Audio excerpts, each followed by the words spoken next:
পাকে বাঁধা, সাত পাকে আমি তোমার পাশে আছি। থ্যাংক ইউ সো মাচ দুষ্টু।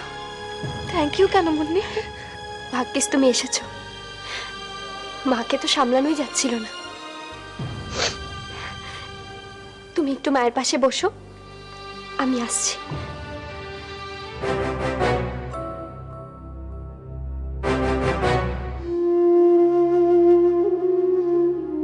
দুষ্টু, তুমি কখন এলে?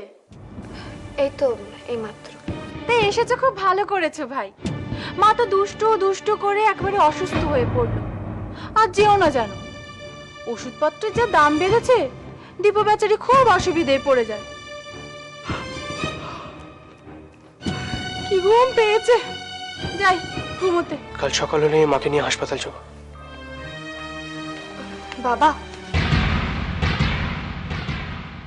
আমার মনে হয় মাকে হাসপাতালে নিয়ে যাওয়ার আগে বাপির সঙ্গে একবার কনসাল্ট করে নি, ভালো হয় না? হ্যাঁ, সেটা তো খুবই ভালো। তারপরে বাপি যা অ্যাডভাইস করবে আমরা নয় তাই করব। সে এর থেকে আর বেটার কি হতে পারে? আমি একেবারে বাপিকে নিয়ে কাল সকালেই আসব। এবার আমি যাই। আমি মায়ের কথা ভাবছি, শরীরের কোনো যত্ন নেবে না, খাবে না, দাবে না। মায়ের জন্য একবারে দরদ উতলে উঠছে তো। হ্যাঁ, একটু তো উঠলে পড়ছে। আফটার অল মা বলে কথা। অবশ্য মা কি জিনিস তুমি কি করে বুঝবে বলো?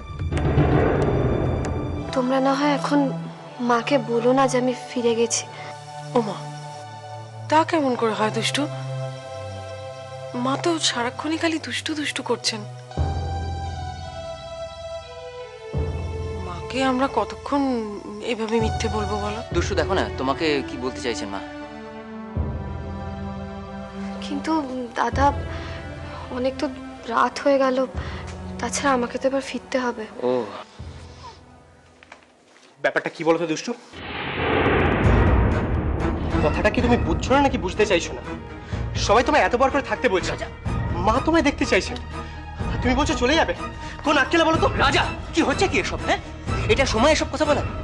আর শোন, তুই দুষ্টুর সঙ্গে এইভাবে কথা বলছিস কেন? হ্যাঁ, বাদ দাও দাদা, ওর কথা বাদ দাও।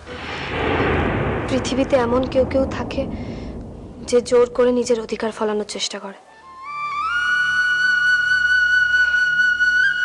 যাই হোক, আমি যাই, দেখে আসি মা কি বলছে। তুই তো আমার মেয়ে, তাই আমি আমি আমার সব কথা তোকে বলতে পারি। আমার রাজাকে ফেলে যাবি না। আজ থেকে তোমার আর আমার সব রাস্তা পাতা। আমার রাজা আপন বলতে কেউ নেই। ওকে তুই একা করে দিবি না, ওকে একা করে দিস না। তুই আমার কথা দে। মা, মা তুমি উঠো না, তোমার কষ্ট হবে। মা, মা তুমি উঠো না এখন। সত্যি বলছি, রাজার কেউ নেই রে তুই ছাড়া। তোমার মা তো ঠিক কথাই বলেছে।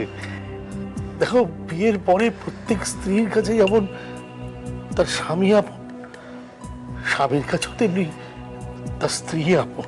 আমরা সবাই জানি যে রাজা অন্যায় করেছে, খুবই অন্যায় করেছে। অন্তত একবারের জন্য নিজের আত্মসম্মানটাকে বড় করে না দেখে, মানুষজনেরা যারা তোমাকে ভালোবাসে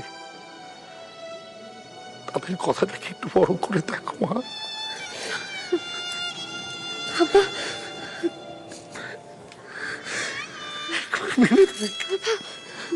দুষ্টু চলে যাওয়াতে তোমাদের দুজনের সম্পর্কের কথা ভেবে মায়ের আজকে শরীরের এই অবস্থা, আর তুমি তখন থেকে দুষ্টুর সাথে এরকম ভাবে কথা বলে যাচ্ছ। আমি যেন আর খবরদার না দেখি তুমি দুষ্টুর সাথে দ্বিতীয়বার এরকম ভাবে কথা বলেছো। চিন্তা বৌদি একদম ঠিক কথা বলেছে রে। তুই দুষ্টুর সাথে এতটা রুড হোস না। একবার একবার রিকোয়েস্ট কর দুষ্টুকে আজকে রাতটা এই বাড়িতে থেকে যাওয়ার জন্য। আমি কারো রিকোয়েস্টের পরোয়া করি না মুন্নি।